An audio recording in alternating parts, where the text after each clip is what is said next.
Imaginez que vous soyez la personne qui entre dans une pièce et attire tous les regards, sans dire un mot. Quelqu'un dont la seule présence impose le respect, le calme et la sécurité, sans qu'il soit nécessaire de faire du bruit ou des gestes exagérés. Cela semble être un don inné, mais ce n'est pas le cas. Les stoïciens savaient que le véritable magnétisme naît du contrôle intérieur. Moins vous parlez, plus vous attirez l'attention. Moins vous réagissez, plus vous projetez de pouvoir. Aujourd'hui, je vais vous apprendre à atteindre cette force tranquille. En appliquant ces principes, vous apprendrez à dégager une autorité tranquille, une élégance qui ne dépend pas des fioritures et un charisme qui provient de votre maîtrise personnelle. Il ne s'agit pas de paraître séduisant, mais de l'être de l'intérieur. Si vous intégrez ces leçons, vous verrez que votre énergie commence à parler pour vous. Avant de commencer, allez dans les commentaires et écrivez. Je marche en silence et je laisse parler ma présence. Vous scellez ainsi votre décision de vivre avec plus de courage, moins de mots et une attirance qui n'est pas forcée, mais qui émane. Ne manquez donc aucune de ces leçons, surtout la dernière qui vous laissera sans voix. Mais avant de commencer, comme d'habitude, si vous trouvez de la valeur dans ces vidéos, je vous encourage à vous abonner et à activer les notifications pour rester au courant des dernières nouvelles. Nous commençons. Leçon 1. Cultivez une présence silencieuse. Dans un monde bruyant, où chacun rivalise pour se faire entendre, où la précipitation domine les conversations et où le volume remplace la vérité, il y a quelque chose de profondément magnétique dans le fait d'être simplement présent, sans avoir besoin de dire quoi que ce soit. Cette personne qui n'interrompt pas, qui ne cherche pas à impressionner, qui ne remplit pas chaque silence de mots vides. Cette personne qui, sans élever la voix, impose le respect. C'est la présence tranquille. Et même si elle ne semble pas se faire remarquer, en réalité, il est impossible de ne pas la remarquer. Car la sérénité, lorsqu'elle est authentique, n'a pas besoin d'être annoncée. Elle se perçoit, se ressent et laisse une impression plus profonde que n'importe quel discours. Les stoïciens le savaient. Marc Aurèle écrivait que la meilleure façon de se défendre est de ne pas ressembler à celui qui vous attaque. Et quoi de plus opposé à l'agressivité que le calme? Le calme n'est pas l'absence d'émotion, c'est leur maîtrise. C'est choisir de ne pas réagir à chaque stimulus. C'est savoir que vous n'avez rien à prouver, car vous savez déjà qui vous êtes. La présence calme naît de la connaissance de soi. Ce n'est pas de la passivité, c'est de la maîtrise. C'est la décision consciente d'habiter chaque moment sans permettre à votre paix d'être tirée vers le bas par votre environnement. Dans un monde qui valorise l'immédiat, le visible, le scandaleux, être serein est un acte de rébellion silencieuse. Et pourtant, c'est cette forme de rébellion qui est la plus transformatrice. Pensez à quelqu'un qui arrive dans une pièce et qui n'a pas besoin de parler pour que tout le monde se rende compte de sa présence. Ce n'est pas à cause de ses vêtements, de sa célébrité ou de ses gestes exagérés. C'est grâce à l'énergie qu'il émet, c'est grâce à la cohérence entre son corps et son esprit. Cette personne ne cherche pas à être le centre, mais elle l'est, parce que son calme contraste avec l'inquiétude générale, parce que son silence contient plus de contenu que 1000 paroles étrangères. Épictète a enseigné que la liberté ne consiste pas à contrôler le monde, mais à se contrôler soi-même. Et lorsque vous maîtrisez vos impulsions, vos émotions et vos réactions, vous les projetez. Cette projection s'appelle la présence. Ce n'est pas une technique, ce n'est pas une posture, ce n'est pas un sourire répété. C'est un état intérieur qui se reflète à l'extérieur. Et le plus fascinant, c'est qu'on ne peut pas faire semblant. Les gens ne comprennent peut-être pas pourquoi ils sont attirés par vous, mais ils le ressentent. Parce que la présence silencieuse est un langage invisible. Et comme tout ce qui est invisible, il est difficile à expliquer, mais impossible à ignorer. Il n'est pas nécessaire de remplir chaque espace de bruit pour faire preuve de courage. Votre respiration lente, votre posture ouverte, votre regard ferme mais doux, tout cela parle pour vous. Et ceux qui savent observer écoutent ce langage. Le corps révèle toujours ce que la bouche tente de cacher. Si vous êtes en paix, vous n'avez pas besoin de le prouver. Vous la transmettez. En revanche, ceux qui ont besoin d'attention, ceux qui interrompent, ceux qui se mettent en valeur, ne font en réalité que crier leur vide. Le bruit est presque toujours une façon de cacher l'insécurité. Une présence sereine, en revanche, révèle une sécurité sans effort. Ce n'est pas de l'arrogance, c'est l'équilibre. C'est ne pas avoir besoin de la validation de qui que ce soit pour maintenir son axe. Je me souviens d'une époque où je me sentais obligé de parler pour ne pas paraître invisible. Je craignais que le silence soit interprété comme une faiblesse. Mais j'ai découvert que le véritable pouvoir consiste à ne pas craindre le vide. Ce silence bien habité est plus éloquent que n'importe quel mot maudit. Et que lorsque vous cessez de chercher l'impact, vous commencez à l'avoir. Non pas parce que vous essayez de convaincre, mais parce que vous êtes tout simplement. Les stoïciens ne cherchaient pas la reconnaissance. Ils cherchaient de la vertu, et la vertu ne fait pas de bruit. Elle est stable, constante, ferme, comme un arbre au milieu de la tempête. Elle peut se tordre, mais elle ne se brise pas. Voilà ce qu'est une présence tranquille.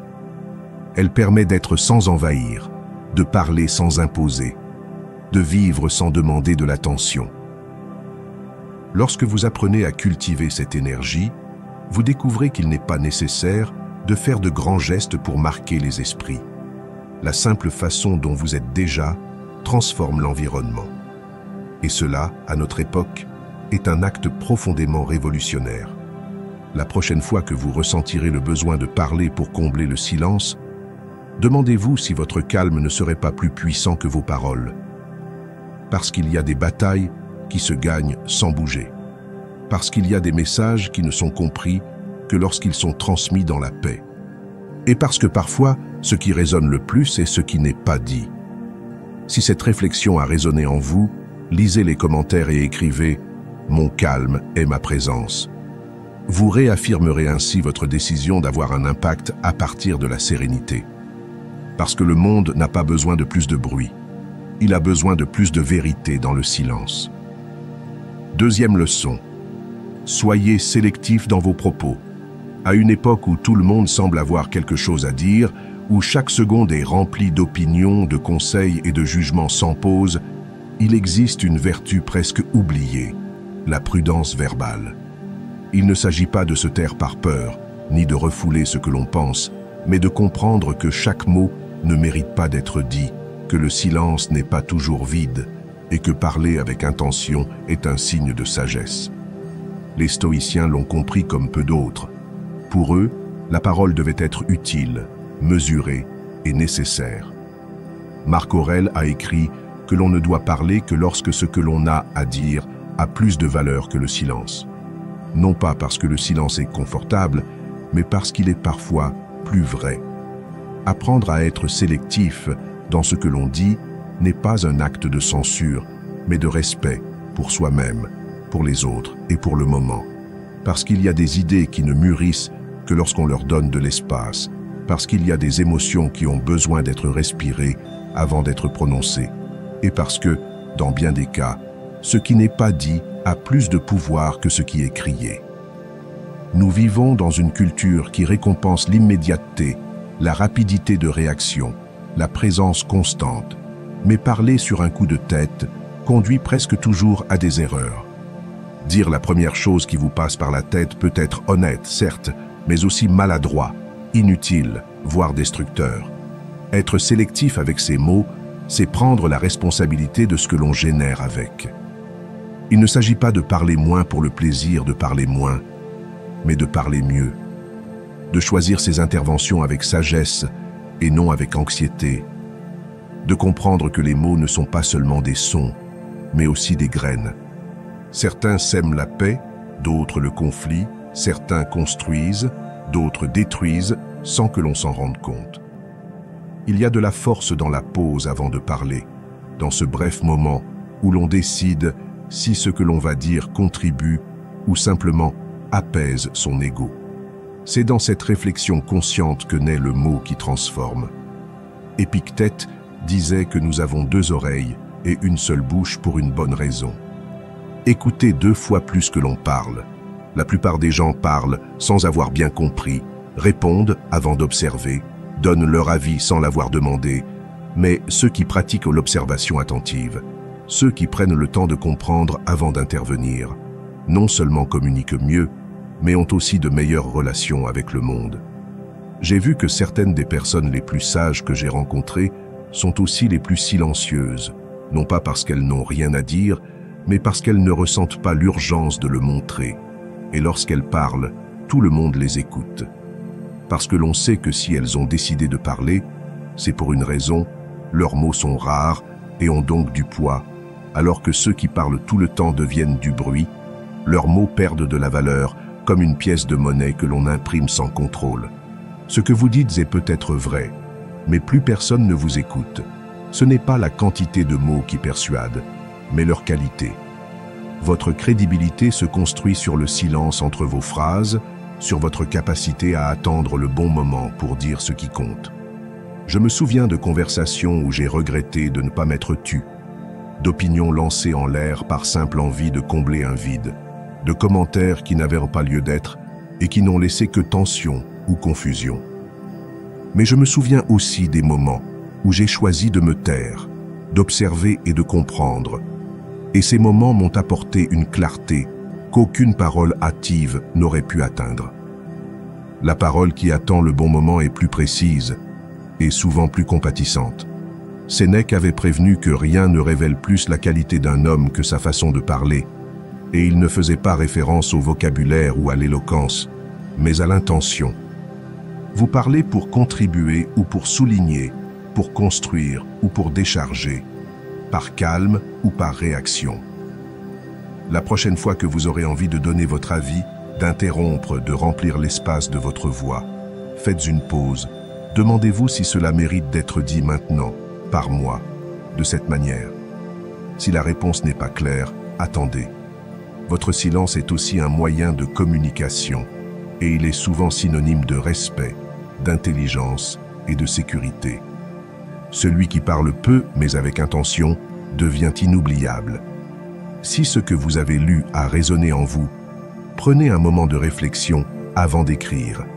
Et quand vous le sentirez, laissez dans les commentaires une seule phrase qui en dit long.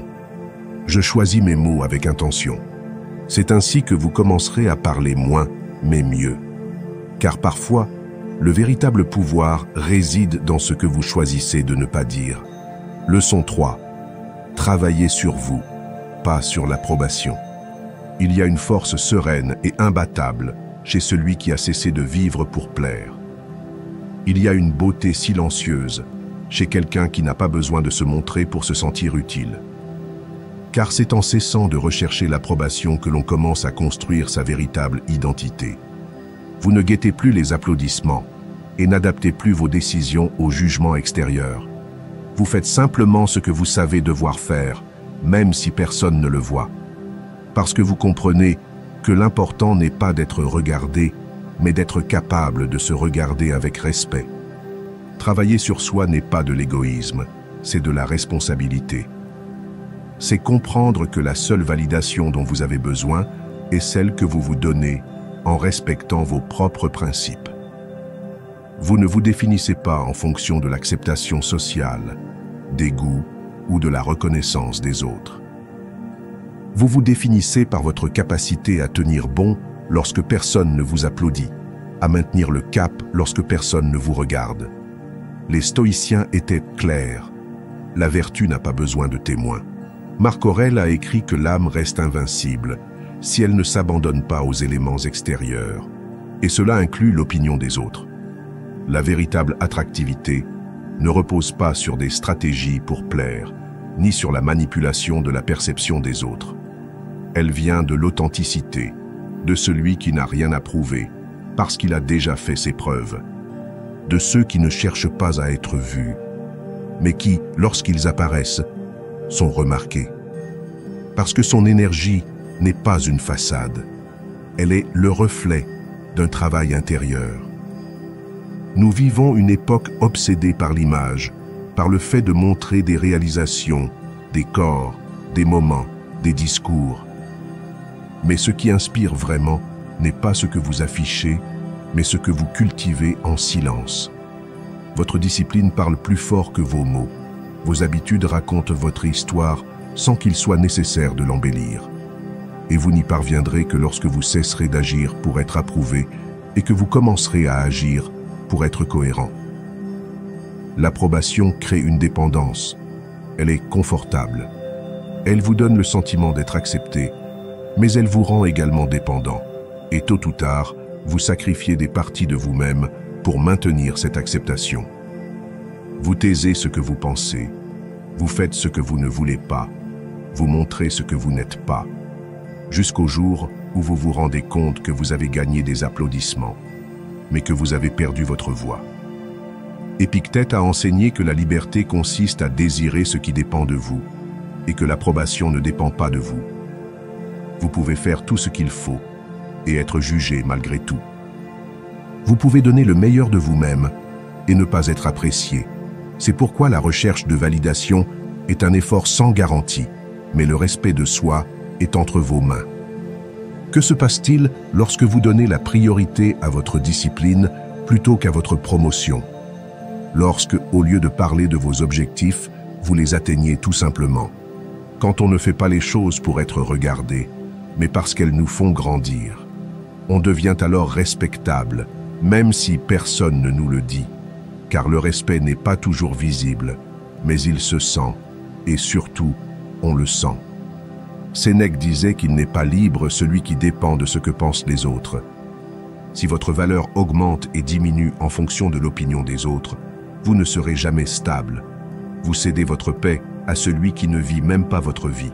Travaillez sur vous-même, non pas pour obtenir des résultats, mais pour construire des fondations. Votre force doit naître du silence de vos petits matins, de la constance que personne ne voit, du renoncement que personne n'applaudit. C'est là que vous forgez qui vous êtes. Ce que les autres perçoivent n'est que le reflet de ce processus intérieur. Vous n'avez pas besoin de crier vos progrès. Vous n'avez pas besoin de justifier vos choix. Ceux qui ont besoin de vous comprendre le feront. Ceux qui n'en ont pas besoin, cela n'a pas d'importance. Mais vous avez besoin de vous comprendre, parce que lorsque vous le faites, vous ne suppliez plus pour être accepté. Vous ne changez plus pour plaire. Vous ne vous vendez plus pour obtenir un regard d'approbation. Vous commencez à vivre selon votre vérité, et cette vérité a un pouvoir qui n'a pas besoin d'être expliqué. N'oubliez pas que la validation extérieure est éphémère, mais que le respect de soi demeure. Lorsque vous faites de vous une priorité, votre monde change, non pas parce que les autres changent, mais parce que vous n'êtes plus disposé à vous trahir pour vous intégrer. Et ce changement intérieur est le début d'une vie plus libre, plus ferme et plus authentique. Si ce message a touché quelque chose en vous, prenez un moment pour l'affirmer avec vous-même. Vous n'avez pas besoin de le crier ou de le partager, mais si vous voulez sceller cet engagement, laissez quelque chose de simple, d'intime et de puissant dans les commentaires. Aujourd'hui, je me choisis sans permission. Que cela suffise. Car lorsque vous travaillez sur vous, le reste commence à s'ordonner de lui-même. Leçon 4. Écoutez plus que vous ne parlez. Dans un monde où chacun rivalise pour parler, pour donner sa version de l'histoire, pour avoir le dernier mot, l'écoute est devenue un acte révolutionnaire. La plupart des gens n'écoutent pas pour comprendre, mais pour répondre. Pendant que l'autre parle, il formule déjà sa réponse, l'interrompt d'urgence, comme si le silence était une menace. Mais il y a un pouvoir indéniable chez ceux qui savent se taire et prêter vraiment attention. Non pas par passivité, mais par une présence totale.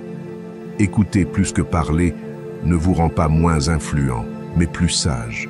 Car ceux qui écoutent avec intention découvrent ce que les autres laissent à peine entrevoir. Ils perçoivent les nuances, comprennent les émotions cachées, saisissent ce que personne ne dit mais que tout le monde ressent. Les stoïciens enseignaient que la véritable force réside dans la maîtrise de soi et qu'il n'y a pas de plus grande démonstration de maîtrise personnelle que de céder la parole sans anxiété. Que vous n'avez pas besoin de vous imposer pour vous sentir utile, que l'on ne cherche pas les feux de la rampe parce que l'on sait déjà qui l'on est sans avoir à le rappeler au monde. Épictète disait que la nature nous a donné 2 oreilles et une seule bouche pour entendre 2 fois plus que nous ne parlons. Et ce n'était pas un simple jeu de proportions, c'était une invitation à cultiver la sagesse du silence. Car ceux qui parlent beaucoup ont tendance à répéter ce qu'ils savent déjà, alors que ceux qui écoutent apprennent toujours quelque chose de nouveau. L'attention véritable est magnétique. Peu de choses sont aussi puissantes que de sentir que quelqu'un vous écoute vraiment, sans se laisser distraire, sans juger, sans accélérer, juste en étant là, présent. C'est rare, et c'est pourquoi c'est si précieux, parce que nous vivons entourés de gens qui veulent donner leur avis, corriger, conseiller, mais peu savent simplement accompagner. Écouter sans interrompre est une discipline qui s'apprend, parce que l'ego veut parler, veut montrer qu'il sait, veut avoir raison. Mais quand on apprend à observer au lieu de réagir, quand on laisse de l'espace à l'autre pour qu'il s'exprime complètement, on crée un lien qui ne se construit pas avec des mots, mais avec du respect. Parfois, le meilleur conseil que l'on puisse donner est de ne pas en donner, mais simplement d'écouter, car dans une écoute profonde, l'autre commence à s'écouter lui-même. Et dans cet espace, de nombreuses réponses apparaissent d'elles-mêmes. Le véritable auditeur offre un miroir propre, où l'autre peut se voir sans filtre, sans pression, sans précipitation. C'est une forme d'amour silencieux, de sagesse pratique, de compassion sans parole. Marc Aurèle disait que nous devrions être plus attentifs à ce qui se passe dans l'âme des autres qu'à ce qui nous dérange chez eux. Mais cela n'est possible que lorsque nous apprenons à être suffisamment silencieux pour percevoir, lorsque nous baissons le volume de notre jugement et augmentons celui de notre attention. Parce que ceux qui savent écouter comprennent mieux, non seulement ce qui est dit, mais aussi pourquoi c'est dit. Percevoir la blessure derrière la critique, l'insécurité derrière l'arrogance, la tendresse derrière la colère. Et lorsque vous comprenez, vous ne jugez pas, vous comprenez. Et à partir de là, vous pouvez répondre avec intelligence et non avec impulsivité. Je me souviens de conversations dans lesquelles j'ai simplement écouté. Je n'ai rien dit de brillant, je n'ai pas interrompu, je n'ai rien résolu. Mais à la fin, l'autre personne m'a remercié, comme si j'avais fait quelque chose d'extraordinaire. Et alors j'ai compris. Être écouté est rare, si rare que lorsque quelqu'un en fait l'expérience, il le considère comme un cadeau. Ne sous-estimez pas l'impact de votre silence attentif.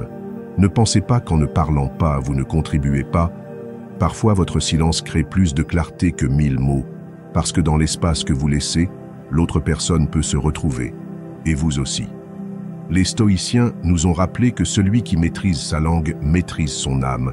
Vous n'avez pas besoin de prouver quoi que ce soit dans chaque conversation. Vous n'avez pas besoin de toujours donner votre opinion. Parfois, le plus grand signe d'intelligence est de savoir quand se taire, et le plus grand signe de pouvoir est de résister à l'impulsion d'interrompre. Donc, la prochaine fois que vous êtes en face de quelqu'un, essayez, écoutez, vraiment, regardez-les dans les yeux. Ne faites pas de phrases complètes. Ne préparez pas votre réponse. Écoutez simplement. Et vous verrez comment la dynamique change. Si cette réflexion a laissé quelque chose en vous, il n'est pas nécessaire de le dire maintenant. Gardez-le. Observez-le dans vos prochaines conversations. Et si à un moment donné vous sentez l'impulsion de partager ce chemin, faites-le avec un simple geste, laissez-le dans les commentaires. Aujourd'hui, je décide d'écouter d'abord. Non pas parce qu'il fait du bruit, mais parce que comme vous, il saura en dire beaucoup sans élever la voix.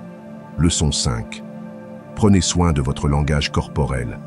Avant de dire un seul mot, votre corps a déjà parlé pour vous. La façon dont vous marchez, la façon dont vous regardez, la façon dont vous respirez, même la façon dont vous placez vos mains, Tout transmet quelque chose, parce que le langage corporel est une expression silencieuse mais puissante de qui vous êtes et de ce que vous ressentez à propos de vous-même. Et le meilleur, ou le plus dangereux, c'est que vous ne pouvez pas le cacher. Sécurité, anxiété, calme ou tension. Tout est filtré par des gestes, des mouvements, des silences physiques que personne ne vous apprend à maîtriser, mais que tout le monde sait lire. Soignez votre langage corporel, non pas pour paraître, mais pour aligner ce que vous ressentez sur ce que vous montrez, car il n'y a rien de plus incohérent qu'un discours ferme soutenu par une posture tremblante. Les stoïciens enseignaient que la vertu s'exprime aussi dans la manière dont nous nous comportons, pas seulement dans ce que nous disons. Marc Aurèle le résumait clairement. L'âme se reflète dans le visage et dans la conduite extérieure. Et qu'est-ce que votre corps dit de vous? Parle-t-il avec fermeté ou crie-t-il son insécurité? Inspire-t-il le respect ou demande-t-il l'approbation? Votre posture communique avant votre voix. Marchez droit, sans raideur, sans précipitation. Soyez présent avec un dos droit et une tête détendue. Montrez naturellement que vous n'avez pas besoin de vous imposer, mais que vous n'êtes pas non plus prêt à abandonner votre centre. Cette présence subtile est plus puissante que n'importe quelle phrase bien construite, car les mots peuvent mentir, mais pas le corps. Un regard ferme, pas défiant mais stable, peut démolir les doutes. Sans argument, vous ne devez pas être froid, mais vous devez être clair. Vous ne devez pas être clair, vous ne devez pas être dans l'obscurité, mais vous ne devez pas être clair. Vous ne devez pas être dans l'obscurité, mais vous devez être clair. Vous n'avez pas à être dans l'obscurité. Si vous êtes distrait, volage ou agressif, le regard projette plus que vous ne le pensez, et ce n'est pas une question d'esthétique mais de conscience. Si vous êtes dispersé à l'intérieur, cela se voit à l'extérieur. Le corps ne ment pas.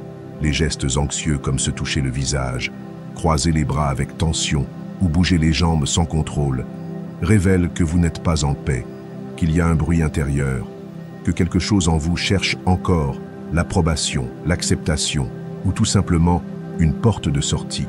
L'élégance, contrairement à ce que beaucoup pensent, n'est pas dans le tape à l'œil.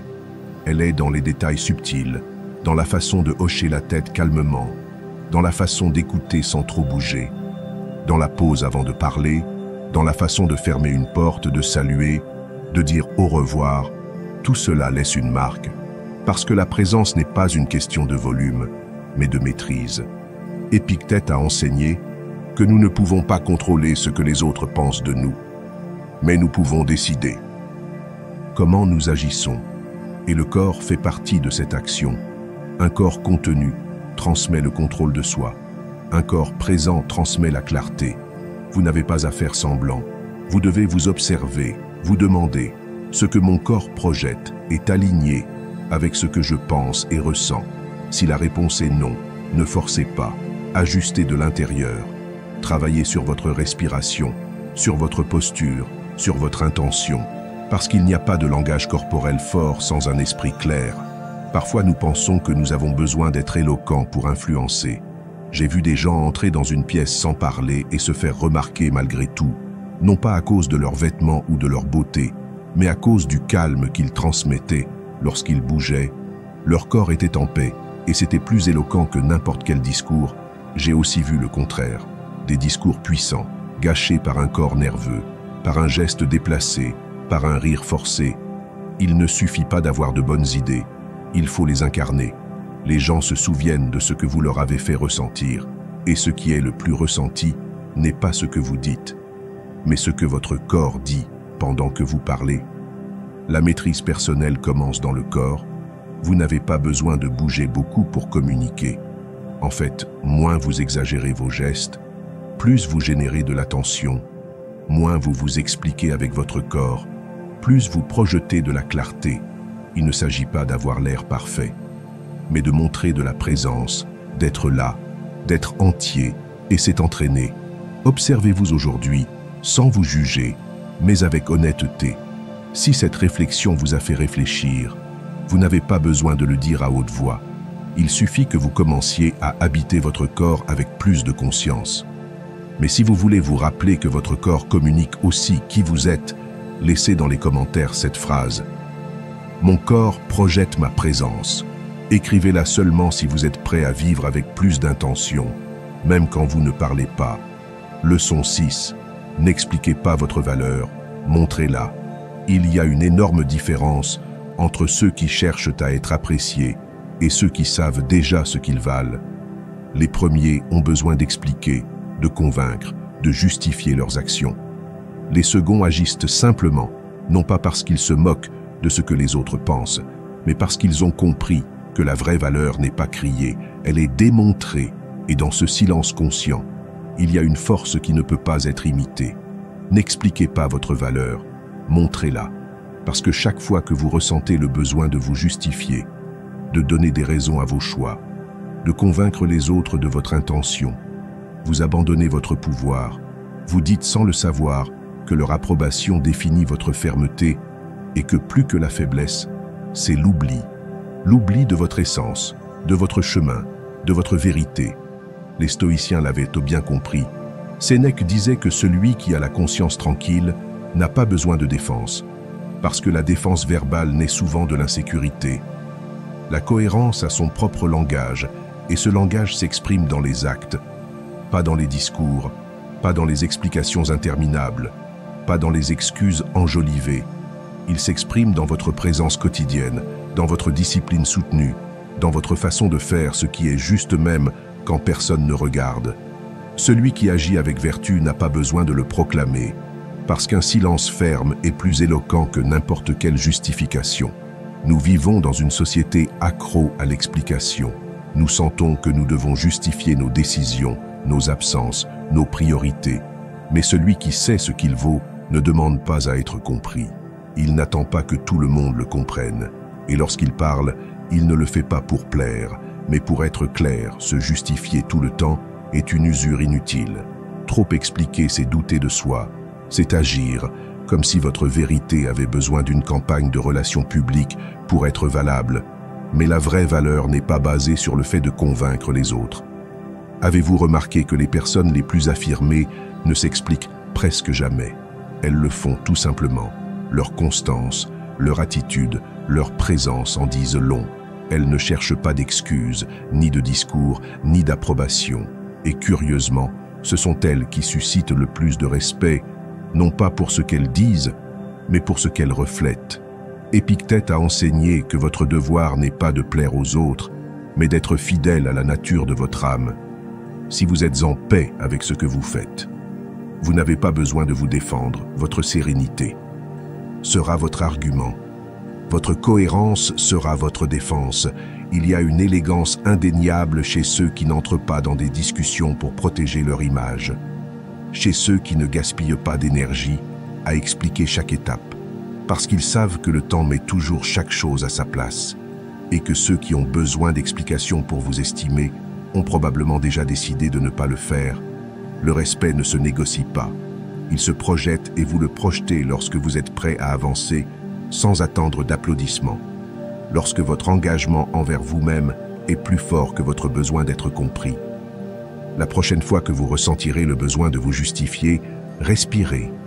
Demandez-vous si vous avez vraiment besoin de parler ou si ce que vous allez dire est né de la peur de ne pas être accepté. Si la réponse est la seconde, gardez le silence. Laissez vos actions continuer à parler pour vous.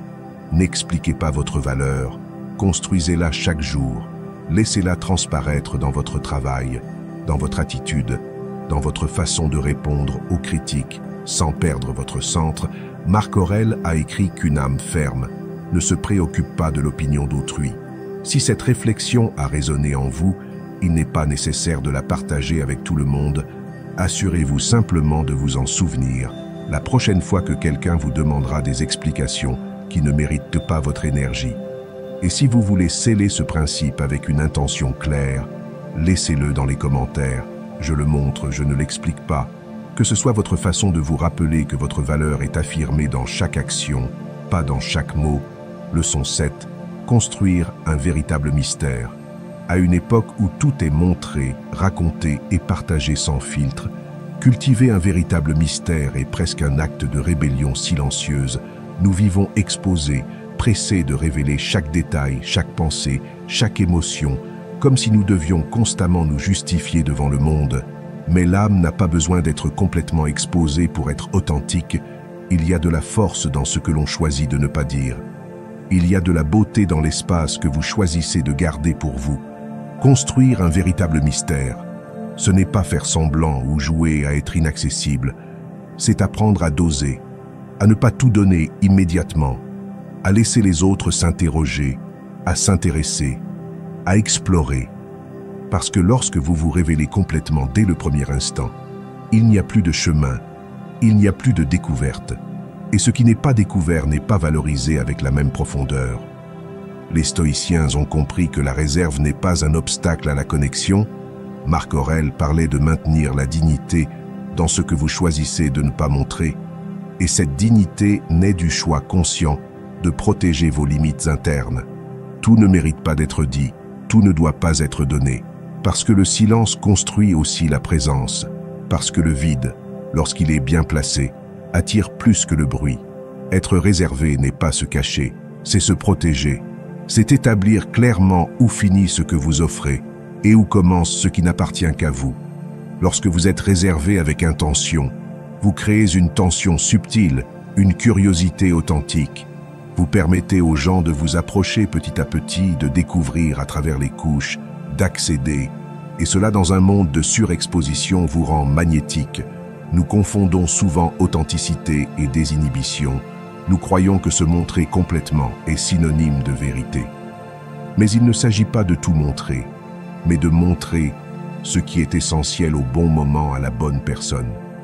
Le mystère n'est pas une barrière, c'est une invitation à regarder au-delà de l'évidence, à lire entre les lignes, à écouter ce qui n'est pas dit, à observer comment vous vous comportez dans le silence, car dans le silence vous parlez aussi, et ceux qui savent le lire vous comprennent mieux que ceux qui n'écoutent que vos paroles.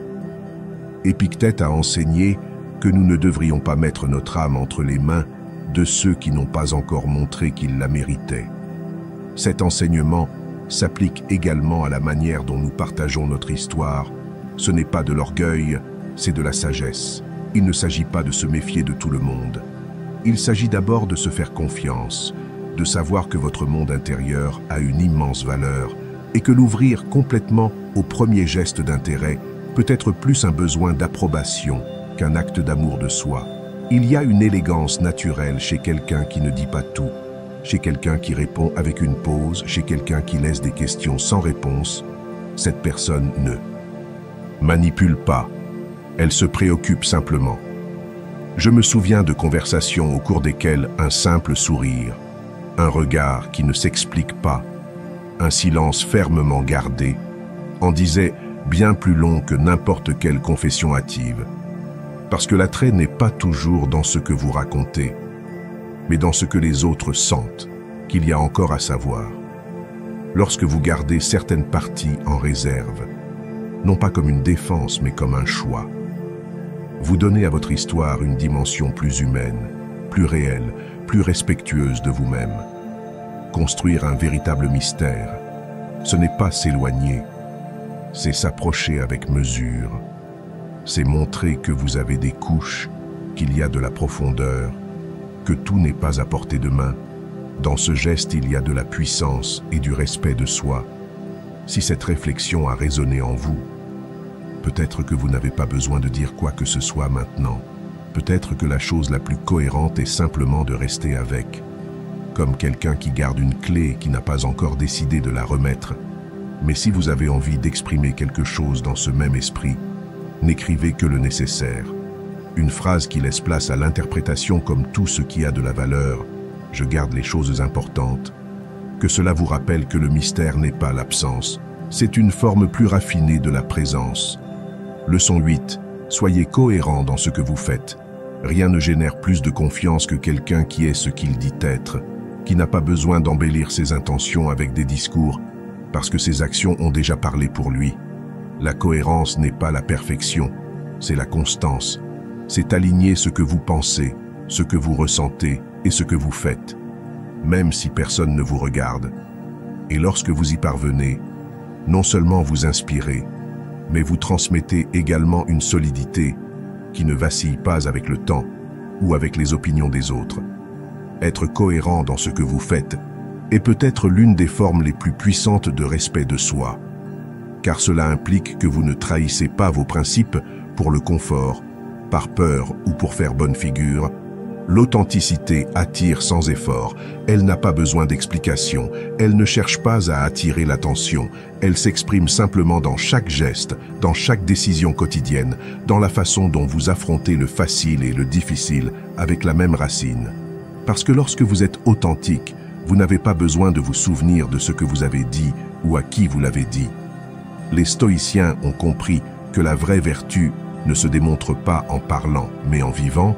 Marc Aurèle a écrit que les principes devraient être aussi naturels pour nous que la respiration, pas quelque chose qui est annoncé, mais quelque chose qui se reflète. Et c'est le but, ne pas avoir à proclamer ce que vous êtes, parce que vos actions le rendent déjà évident. Ne dites pas agir. Votre routine est votre vrai discours. Ce que vous faites seul, ce que vous choisissez quand personne ne regarde, ce que vous tenez même quand vous le faites, ce que vous faites quand vous le faites seul, ce que vous faites quand vous le faites quand personne ne vous regarde, ce que vous soutenez même quand cela vous coûte, c'est là que se mesure l'intégrité. Pas au moment de donner des conseils, ni sur les scènes publiques, mais dans la pratique constante de vos valeurs. Être cohérent, ce n'est pas être inflexible, c'est savoir quand changer, oui, mais pas par pression ou par commodité, mais parce que vous avez réfléchi et que vous estimez que c'est nécessaire. L'incohérence naît quand vous faites le contraire de ce que vous prêchez, quand vous adaptez vos principes en fonction de ceux qui vous regardent ou de ce que vous espérez obtenir.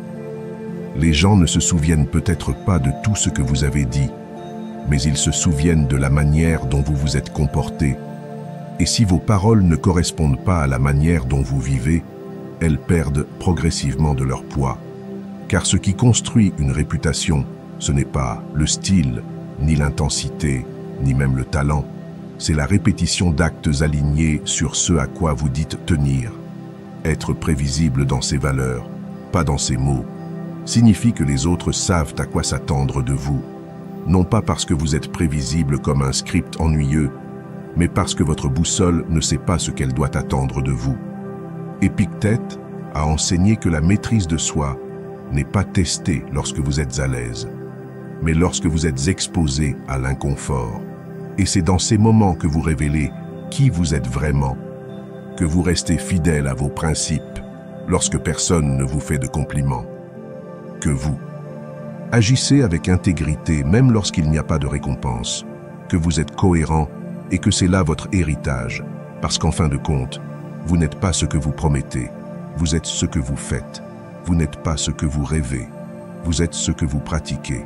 Et s'il y a une force qui n'a pas besoin d'élever la voix, c'est la cohérence, parce que celui qui est cohérent vit en paix, dort dans le calme et marche fermement.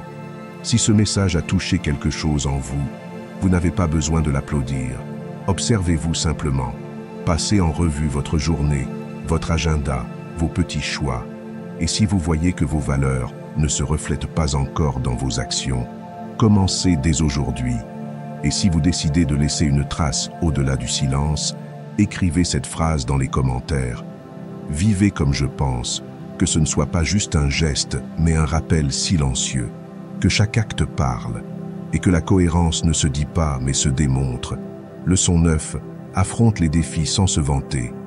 Il y a une forme de force qui ne fait pas de bruit, qui n'a pas besoin d'être annoncée, qui avance simplement sans se plaindre, sans se vanter, sans avoir besoin que le monde applaudisse à chaque pas. C'est la force qui laisse vraiment une trace, celle qui affronte les défis avec une dignité silencieuse, celle qui ne demande pas de reconnaissance mais finit par en recevoir. Parce qu'il y a quelque chose de profondément inspirant chez celui qui traverse la tempête sans la proclamer. Affronter les défis sans se vanter est une forme de respect envers soi-même et envers les autres. Vous n'avez pas besoin de raconter votre combat. Contentez-vous de le surmonter, parce que lorsque vous dépensez de l'énergie à expliquer pourquoi c'est si difficile, pourquoi vous méritez l'admiration, pourquoi votre effort est exceptionnel, quelque chose se perd, la concentration est perdue. l'essence est perdue.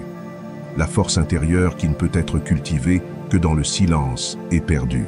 Le vrai courage n'a pas besoin d'être défendu avec des mots, il est ressenti, il est transmis, il est remarqué. Les stoïciens l'ont bien compris. Épictète disait que l'homme fort n'est pas celui qui montre sa souffrance, mais celui qui la traverse sans se plaindre, parce qu'il comprend que ce qui compte n'est pas que le monde sache ce qu'il traverse, mais la façon dont il se positionne face à lui. La souffrance cesse d'être un fardeau lorsqu'elle cesse d'être votre lettre d'introduction et devient un tremplin lorsque vous l'utilisez pour grandir et non pour raconter des histoires.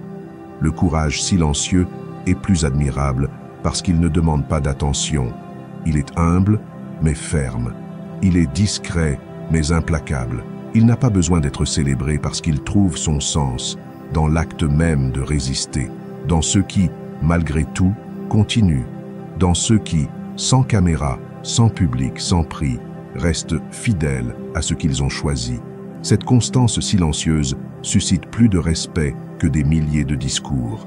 L'humilité n'affaiblit pas votre triomphe, elle le rend plus pur, parce que lorsque vous atteignez le sommet, sans avoir annoncé votre ascension, vous surprenez, vous avez plus d'impact, parce que personne ne l'a vu venir, parce que vous n'avez pas utilisé vos batailles comme marketing personnel, parce que vous n'avez pas transformé votre chemin en spectacle, et que dans un monde où tout le monde raconte sa douleur pour se valider, devient extraordinaire, celui qui ne se vante pas surprend plus, parce que sa victoire n'était pas anticipée, n'était pas annoncée, n'était pas décorée avec du drame.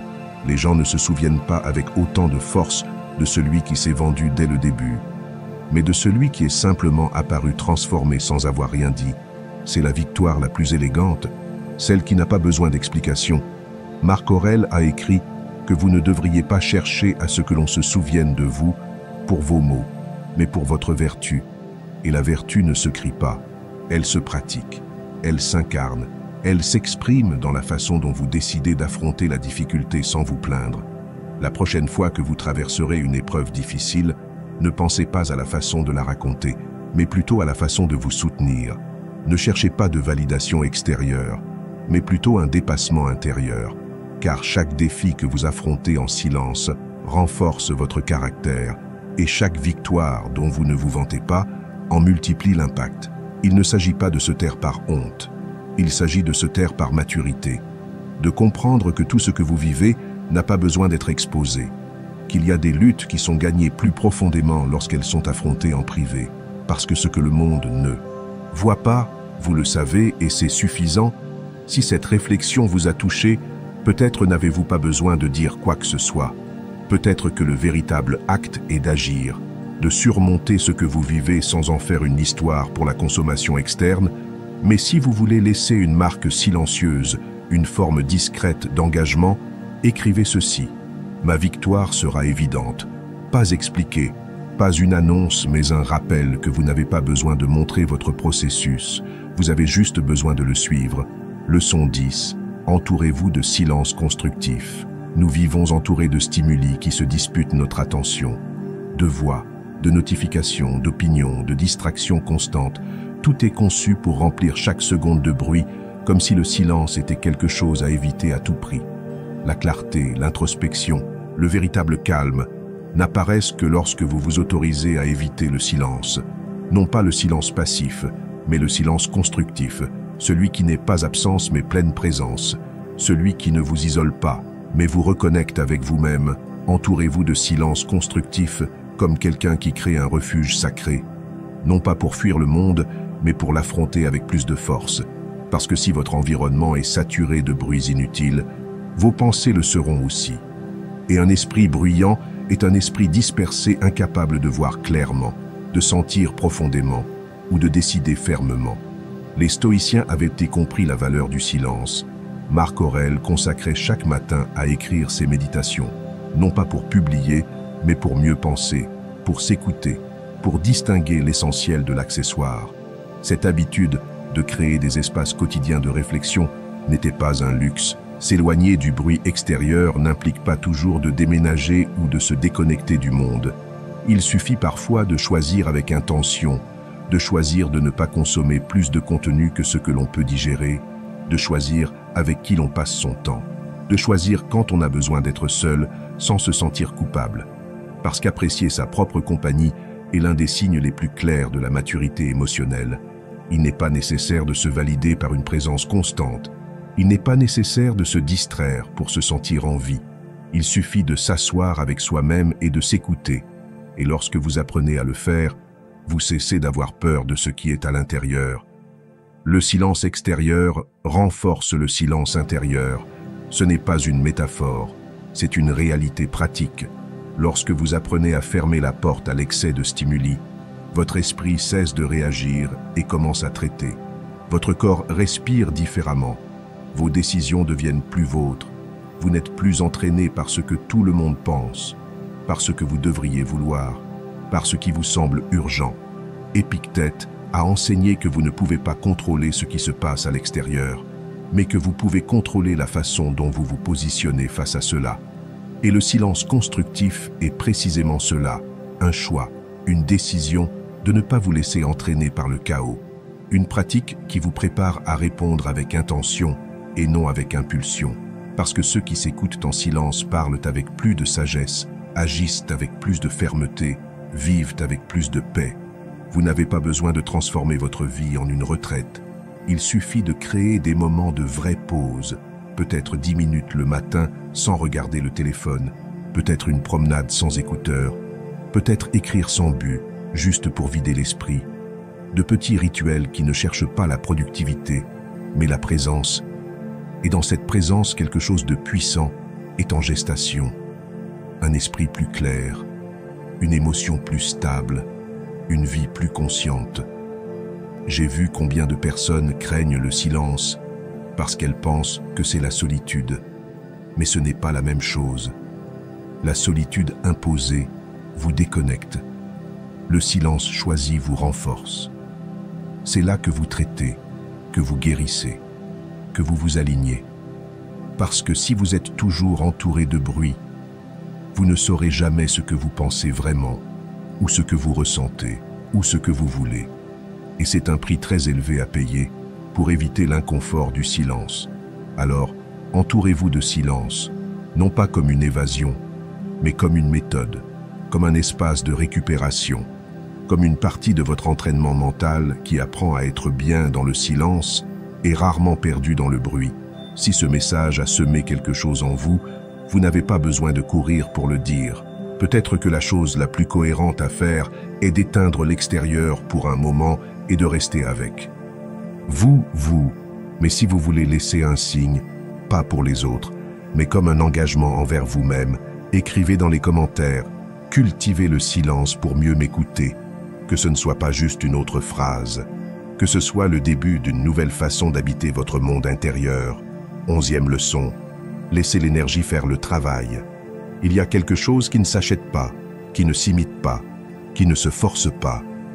Quelque chose qui ne vient ni du physique, ni de la garde-robe, ni de ce que vous dites.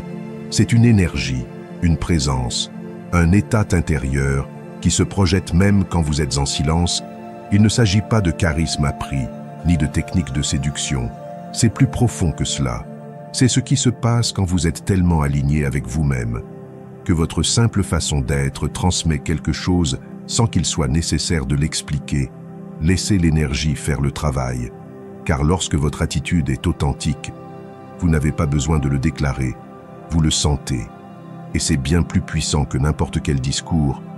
Nous vivons dans une culture qui pousse à se démarquer en criant, à faire du bruit pour être vu, à multiplier les gestes, les mots, les images, afin d'attirer l'attention. Mais le vrai magnétique ne fonctionne pas comme ça. Le véritable impact n'est pas dans le volume, mais dans la vibration intérieure. Ce calme ferme qui ne rivalise avec personne. Cette sécurité qui n'a pas besoin de validation. Ce respect qui n'est pas exigé, mais ce respect qui n'est pas exigé. Ce respect qui n'est pas exigé, mais ce respect qui n'est pas exigé. Ce respect qui n'est pas exigé. Ce respect qui n'est pas exigé, mais ce respect qui n'est pas exigé. Ce respect qui n'est pas exigé. Ce respect qui n'est pas exigé. ce respect qui n'est pas exigé, ce respect qui n'est pas exigé, ce respect qui n'est pas exigé, ce respect qui n'est pas exigé, ce respect qui n'est pas exigé, mais imposé par la nature. Les stoïciens savaient que la vertu ne se proclame pas, elle se vit. Et quand quelqu'un vit dans la vertu, on le remarque. Marc Aurèle n'avait pas besoin d'élever la voix pour marquer son autorité. C'était sa sérénité, sa capacité à rester concentré, même dans le chaos, qui le rendait impossible à ignorer. La sérénité bien portée impose le respect, non par la dureté, mais par la présence, non par la domination, mais par la stabilité. Il est difficile de détourner le regard de quelqu'un qui est en paix totale avec lui-même, non pas parce qu'il cherche à plaire, mais parce qu'il n'en a pas besoin. Le magnétisme n'est pas une stratégie, c'est le reflet d'une énergie cultivée, d'un esprit en ordre, d'une intention claire. C'est quelque chose qui naît à l'intérieur et se projette à l'extérieur. Et plus c'est intérieur, plus c'est extérieur. On n'a pas besoin d'attention, on l'attire, parce que ce que le monde recherche, même sans le savoir, c'est la cohérence. Des gens qui n'ont pas besoin de parler de leur pouvoir, parce qu'ils l'incarnent déjà. Épictète disait que celui qui a le contrôle de lui-même n'a pas à contrôler les autres.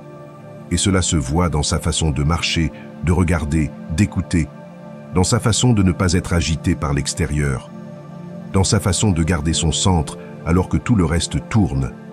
C'est l'énergie qui a un impact. L'énergie de quelqu'un qui n'a pas besoin de se démarquer pour se démarquer. Parfois, la chose la plus forte que vous puissiez faire est de ne pas intervenir, de ne pas entrer en compétition, de ne pas expliquer, juste de maintenir votre énergie. Ne pas expliquer, juste garder son énergie, juste être. Parce que dans un monde qui pousse à démontrer, celui qui ne le fait pas devient énigmatique, attirant, différent. Et cette différence devient pouvoir. J'ai rencontré des gens qui, sans dire presque rien, transforment l'atmosphère d'une pièce, non pas parce qu'ils ont des astuces, mais parce que leur énergie parle avant eux. C'est le but. Et cela ne s'obtient pas en prétendant, mais en cultivant. La prochaine fois que vous sentez que vous devez vous forcer pour être vu, arrêtez-vous. Demandez-vous s'il n'est pas préférable de simplement maintenir votre centre et de laisser le reste se faire tout seul. Lorsque vous êtes bien avec vous-même, le monde le perçoit. Vous n'avez pas besoin de crier votre essence, vous devez l'habiter. C'est l'énergie qui fonctionne pour vous. Et lorsque vous apprenez à lui faire confiance, vous arrêtez de quémander de l'attention. Parce que vous comprenez que la véritable attractivité n'a pas besoin d'être poursuivie, seulement exprimée. Si cette réflexion a allumé quelque chose en vous, ne l'expliquez pas, ne la partagez pas sur un coup de tête. Mais si vous sentez qu'il est temps de l'exprimer clairement, faites-le sans prétention. Écrivez dans les commentaires « Mon énergie parle déjà pour moi », pas comme un slogan, mais comme une vérité que vous construisez, pas à pas, silencieusement, de l'intérieur. Leçon 12. Faites du silence votre stratégie. Dans un monde qui récompense la rapidité, la réponse immédiate, l'opinion constante, faire une pause est devenu un acte d'intelligence et choisir le silence, une stratégie puissante, parce que tout ne mérite pas une réaction, tout ne nécessite pas une réponse instantanée. Et tout ce que vous ressentez n'a pas besoin d'être exprimé. Apprendre à se taire, ce n'est pas réprimer, c'est dominer, c'est se donner l'espace pour traiter avant d'agir. Et dans cet espace naît quelque chose que peu ont, la clarté. Faites du silence votre stratégie, non pas comme un refuge contre la peur, mais comme une arme consciente, parce que tandis que les autres réagissent impulsivement, vous pouvez choisir de répondre avec une intention, et cette différence change tout. La réaction naît de l'ego, de la blessure, de l'impulsion. La réponse naît du centre, de la réflexion, de la maturité. Vous ne devez pas parler moins par lâcheté, mais par sagesse, parce que chaque mot que vous décidez de ne pas dire est un mot qui ne vous trahit pas. Les stoïciens l'ont compris profondément. Sénèque a enseigné que plus vous contrôlez votre langue, plus vous contrôlez votre caractère. Le silence n'est pas une absence de pouvoir, c'est une forme supérieure de présence. Parlez moins, Ce n'est pas se taire, c'est choisir. Choisir quand, comment et pourquoi utiliser sa voix. Parce que le contrôle de sa voix révèle le contrôle de sa vie. L'intelligence est cachée dans la pause. Celui qui sait s'arrêter avant de répondre a un avantage. Il observe, comprend, choisit, ne vit pas entraîné par ce qu'il ressent ou par ce que l'environnement attend. Il vit de la conscience, et dans cette pause vit aussi l'élégance, celle qui n'a pas besoin de s'imposer parce que sa simple façon de s'exprimer fait déjà une différence. Le silence bien utilisé ne déconnecte pas. Il relie, parce que celui qui écoute plus qu'il ne parle saisit mieux ce qui se passe. Il voit au-delà des mots, il perçoit les nuances, et lorsqu'il décide d'intervenir, il le fait avec précision, avec le mot juste, sans fioriture, sans cri, sans souci d'avoir raison, seulement avec la vérité, dite avec calme. Marc Aurèle a écrit que si vous pouvez rester calme au milieu de la tempête, vous aurez acquis une force que personne ne pourra vous enlever. Et cette force commence dans la bouche fermée lorsque l'esprit n'est pas encore clair. Elle commence au moment où vous décidez de ne pas réagir, parce que vous savez qu'agir sans réfléchir, c'est perdre le contrôle, et vous apprenez à le garder. Il y a des batailles qui se gagnent en silence, des commentaires qui perdent de leur puissance quand vous n'y répondez pas, des conflits qui disparaissent quand vous ne les alimentez pas. Chaque fois que vous choisissez de faire une pause, vous affirmez votre maîtrise personnelle. Chaque fois que vous n'entrez pas dans le jeu du bruit, vous renforcez votre paix. Et chaque fois que vous choisissez la voix avec laquelle vous allez parler, ou si vous allez parler tout court, vous dirigez votre énergie de façon magistrale. Si vous parlez à partir de là, de cette pause, de ce centre, votre parole aura un autre poids, parce qu'elle ne sera plus une réaction, mais une sagesse appliquée. Alors, la prochaine fois que vous sentirez l'impulsion de vous défendre, de donner votre opinion, d'expliquer l'inutile, arrêtez-vous, respirez, rappelez-vous qu'il n'y a pas de plus grande urgence que de ne pas perdre votre centre. Faites du silence votre stratégie. Ne soyez pas considéré comme faible parce que vous ne parlez pas, mais comme quelqu'un qui choisit quand parler et pourquoi. Si cette idée a résonné en vous, ne vous sentez pas obligé de la partager. Peut-être que le plus grand geste est maintenant de la pratiquer, mais si vous voulez laisser une marque minimale à peine visible mais ferme, écrivez dans les commentaires « Mon silence pense aussi », que ce n'est pas du bruit, que c'est un écho de votre nouvelle façon d'être, avec plus de pauses. Je vous invite à vous abonner, à activer les notifications et à commenter pour que YouTube reconnaisse que ces vidéos sont utiles pour des gens comme vous. Cela nous motive à continuer à créer du contenu similaire dans le futur. Je vous suggère de revoir les 2 dernières vidéos que nous recommandons. J'apprécie sincèrement votre temps et votre soutien. À bientôt dans notre prochaine aventure.